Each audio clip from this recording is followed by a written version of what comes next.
Well, hey, good evening, everybody. My name is Ryan Luby. I'm the Deputy Director of Communications for the City of Aurora. Thank you for being here on admittedly short notice. We know that the timing of this is not optimal for many of you, but this was the best and earliest we could do given the circumstances. Of course, we're here to announce a second interim police chief who many of you may recognize, Art Acevedo. We have him here with us. We also have City Manager Jim Twombly and current interim police chief Dan Oates. They all have remarks to make first, as you can well imagine, and then they'll take your questions. But for now, we'll turn it over to Jim to provide his remarks. Jim? Thank you, Ryan, and again, thanks everyone for being here. I'd like to just start off by saying thank you to Chief Oates, who has filled in so well for us over these past 6 months. When I called Chief Oates last spring and asked him about coming here as interim, he was ready, willing, and able. He, in following discussions, he talked about things that he could do for the department, and I was really pleased. We saw eye to eye on any number of things. He's done a great job since he's been here. He came during a difficult time for the department and the city. It was a difficult situation and really at a critical juncture for us. Since being here, he has lent stability and a steady hand within the department with his years of experience and his knowledge. He's been a real benefit for the officers. He has reintroduced his crime-fighting strategy that he used here in his previous tenure with the city, and that is paying off. He's also been a leader within the department and has reached out to the community to continue the building of trust that we need to do with our community. This was a 6-month commitment of Chief Oates, and as you all know, we went through a national search that did not yield a permanent chief for the city, so we knew we needed to go a different direction.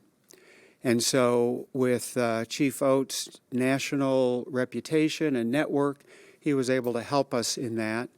And so with that, I would like to just turn it over to Chief Oates. Well, Jim, thanks for the kind words. I'm really happy to be standing here today and be able to introduce my good friend, Art Acevedo. Art and I have known each other for 10 years. We're good friends. He has an extraordinary reputation. I've talked to him any number of times over the years about challenges I was facing to get his advice. We've seen each other at conferences. We first met as a part of a State Department delegation to India. 4 of us, 4 police chiefs from America, went to India for the National Police Conference for a week back in, I think, 2013 or so. And I got to know Art well then, and we've stayed in touch ever since. And when our search for a permanent chief fell through, I got to talking to Art about would he possibly be interested. And I'm thrilled to stand here today and be able to introduce him to you. He's an extraordinary leader. He's been in very challenging positions in American policing, and he's very highly thought of among the fraternity of police chiefs who run larger organizations in the country. And so it's a great moment for our city. I know that I can reassure the members of our department that you'll be well led, and that working for Art Acevedo, you're going to have a lot of fun. So with that, I'm very pleased to introduce my friend, Art Acevedo, as the next interim chief of Aurora. Art? Hi, good evening. My name is Art Acevedo. I'm been selected here as a new interim chief. I just signed an agreement with the city, and I just got to say it's exciting to be here in Aurora because after 35 years of policing, I still love cops. I still love community policing, and I absolutely love crime fighting because they all go hand in hand. Good policing, good community relations, and crime fighting truly go hand in hand.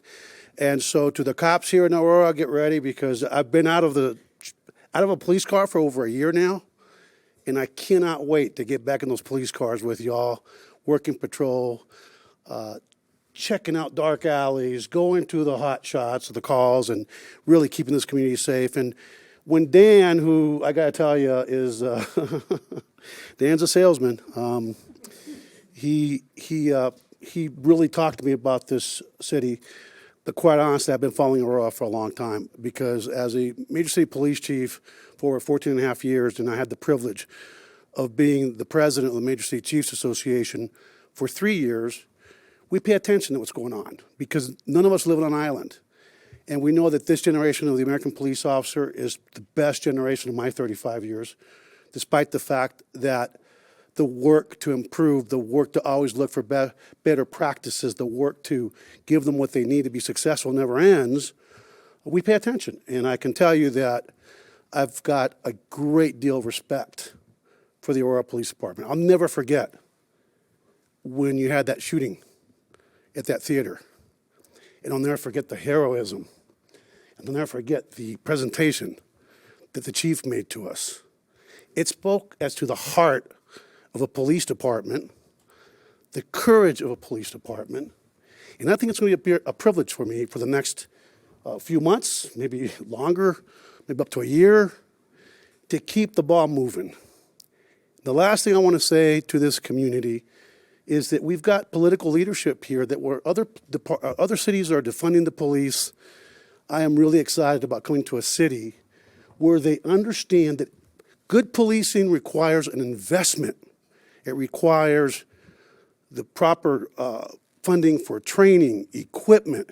It requires having a benefits package and a pay that attracts the very best. And I'm excited, council member, to be coming here because when I got to visit with the members of the council and the mayor, I found unity in a vision for Aurora being a safe city. I found unity for Aurora being a city where the cops are the best and are treated like the best.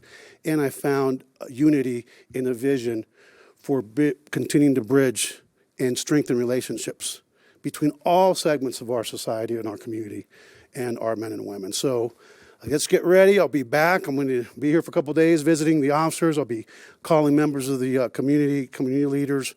But I cannot wait till December 5th. I'm getting teased by all my friends and relatives and family at home because they know I cannot wait to strap on that gun belt, put on that badge, because believe it or not, the best days of American policing are today. Despite the criticism, despite the scrutiny, these men and women continue to come to work each and every day. And so we'll see you in a couple of weeks or no. Right? Gas up the car, I'll be here.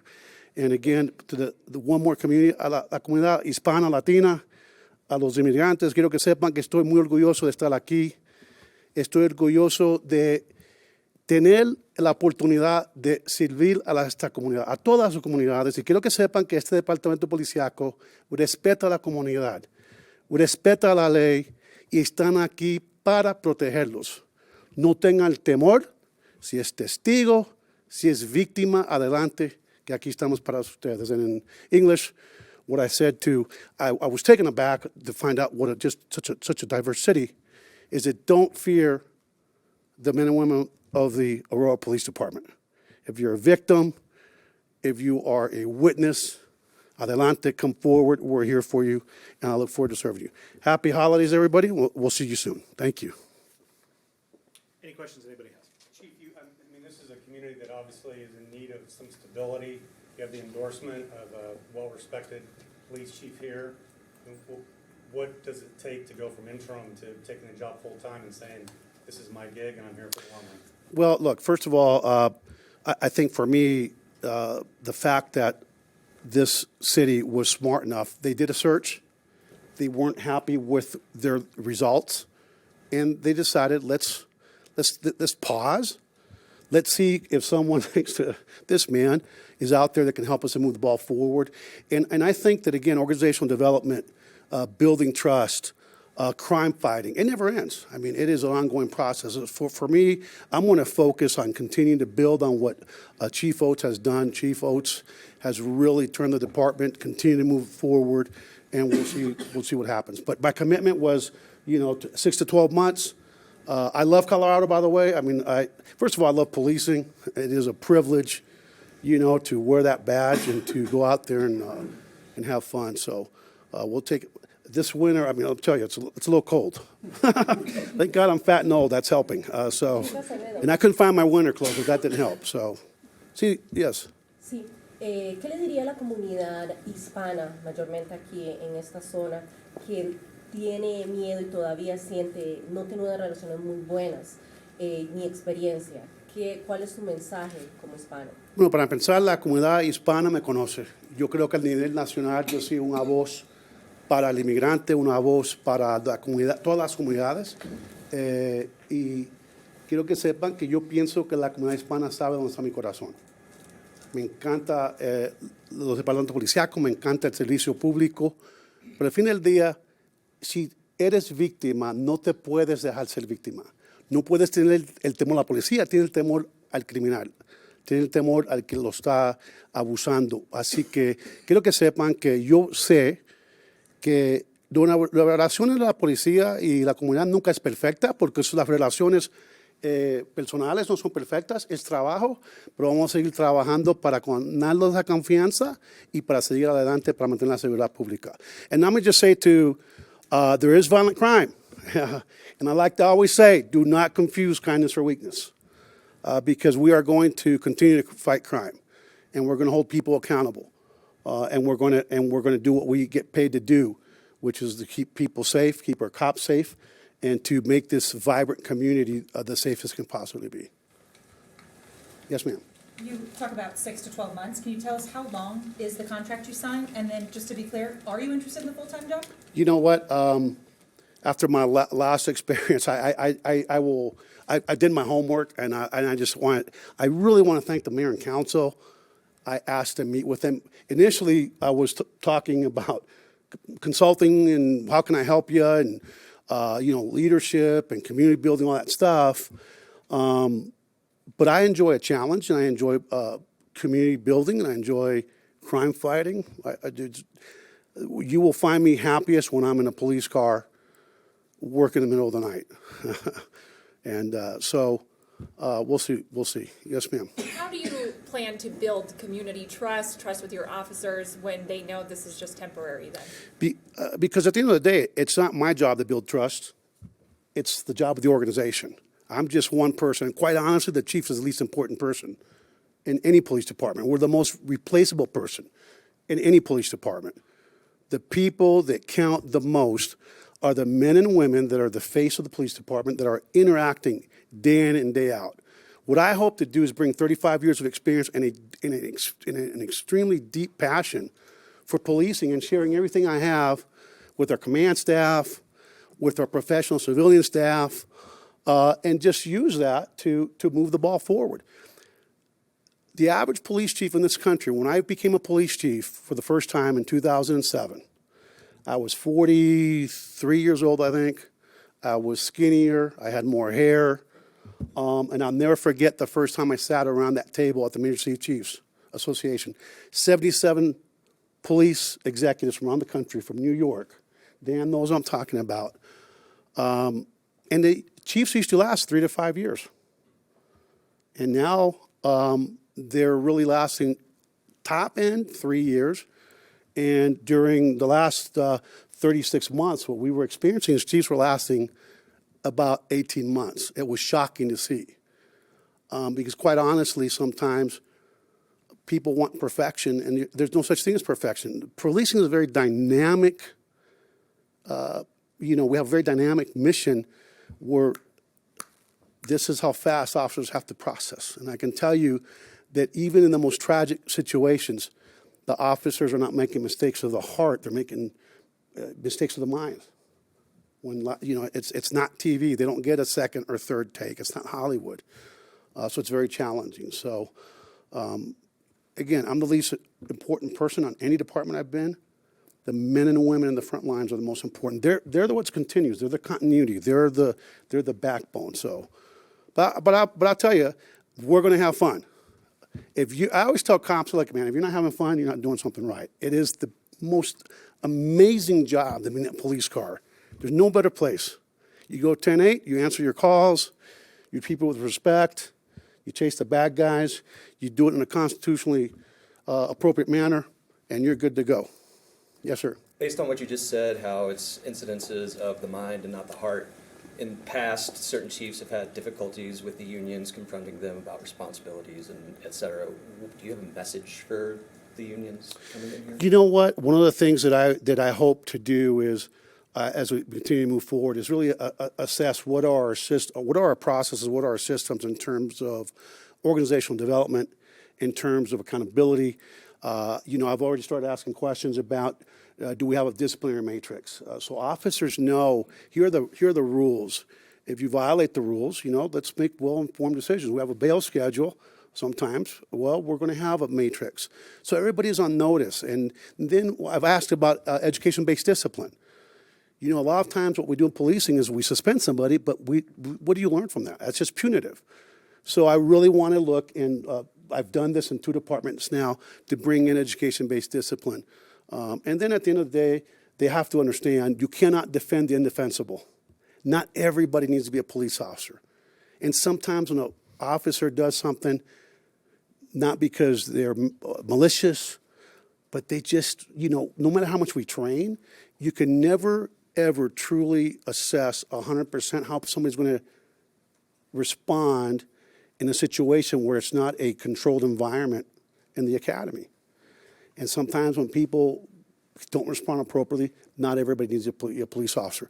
And the great cops, the vast majority here, if we identify those people, some of them just won't survive. So I always tell my union folks, and I'm very pro-labor, because without some of the civil rights, some of the rights that they've attained over the years. Think about when cops didn't have any rights.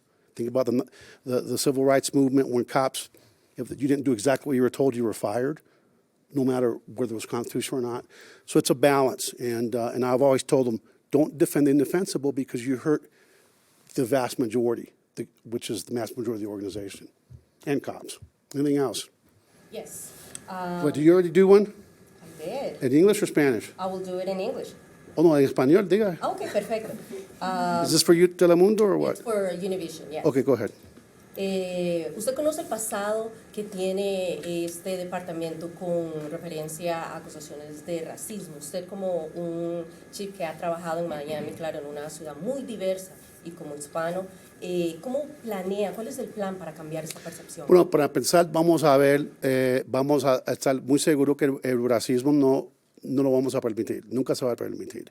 Por fin del día, vamos a ver y a ver si es racismo o es falta de entrenamiento, falta de confianza, falta de metiéndonos en la comunidad para ganarnos la confianza. Pero acuérdese, no se dejen con el criminal, no se deje con un oficial, sino un oficial que está actuando de una manera profesional. Al fin del día tenemos que tener esa relación entre nosotros y la comunidad. Pero yo pienso que esta comunidad tiene que saber que no vamos a permitir policías que no están actuando como debe estar actuando. Okay? Anything, Otra pregunta en español para Sí. el mundo. El tema de la violencia juvenil, la violencia entre los jóvenes es algo muy grande en este momento. ¿Cuál es su plan para abordar este problema? Bueno, para pensar, tenemos que ser padres y madres. Mi mamá me decía siempre, dime con quién andas y te diré quién eres. Necesitamos que los padres, las mamás, los abuelitos, los tíos, las tías, todos tenemos que mantener el control de nuestros hijos, número 1. Número 2, acabo de venir de una escena donde mataron a un muchacho de 12 años. Fui con el jefe y tenemos que tener todo lo posible para tener programas para la juventud. Y para mí eso está en mi corazón, con la juventud. No podemos esperar que los niños estén en las pandillas, que las pandillas sean la familia. Necesitamos tener oportunidades para los niños. Así que eso es algo que a mí me encanta y quiero que sepan que ahora en diciembre, más o menos antes de las Navidades, quiero tener una reunión con el liderazgo civil de la comunidad comunitaria, con la policía, con algunos de los políticos aquí locales para ver a dónde estamos y a dónde podemos ir. Porque eso es un trabajo que todos tenemos que doler cuando una persona joven pierde la vida. Yes, sir. City of Aurora and Police Department are under a consent decree, which I'm sure you've reviewed.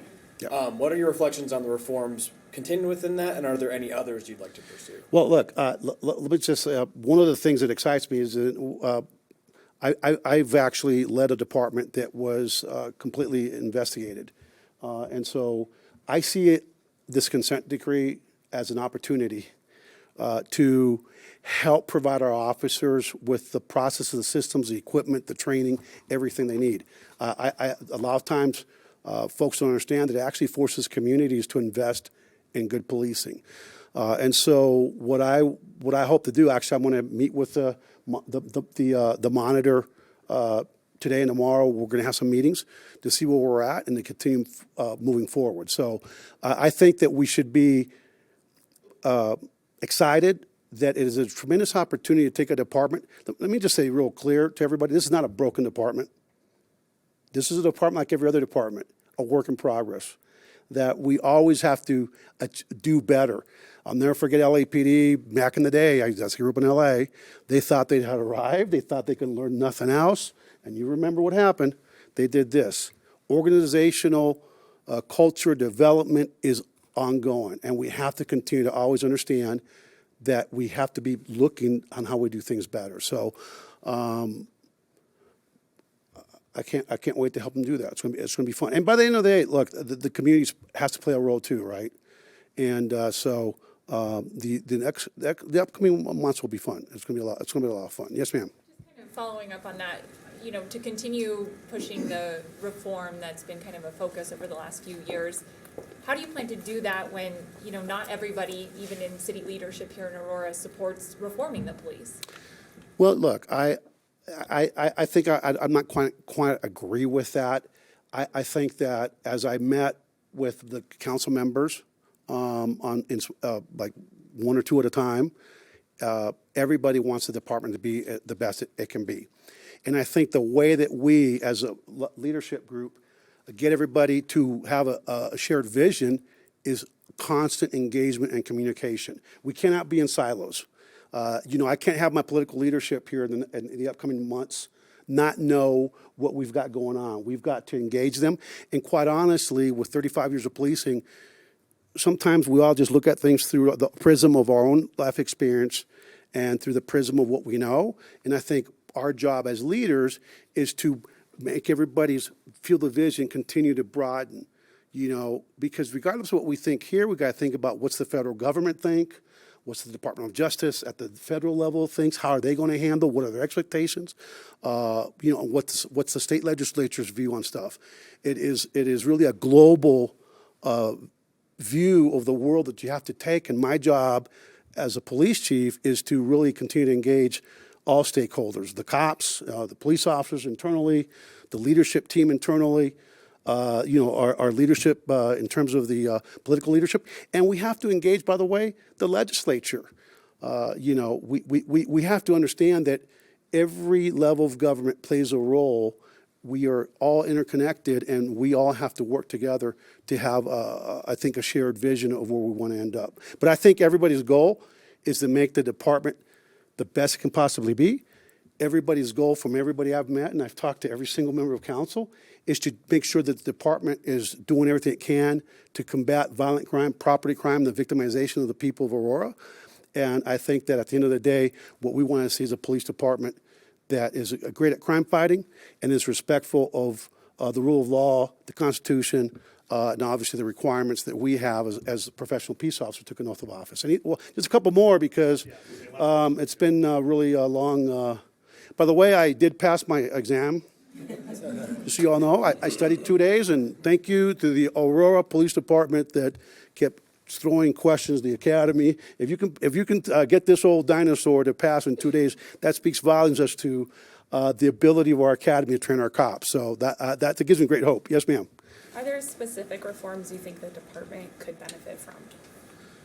You know what? I think that it's too soon to say, but I can tell you this, that we will never, as long as we're together as a team, we will always be looking for best practices. We will always be looking to see how can we make, I can tell you right now, I want to work on internally providing a real-time crime center for our cops. You know, real-time crime centers really brings in a lot of information and provides a tactical, immediate information for our cops to be able to go out and catch those violent criminals.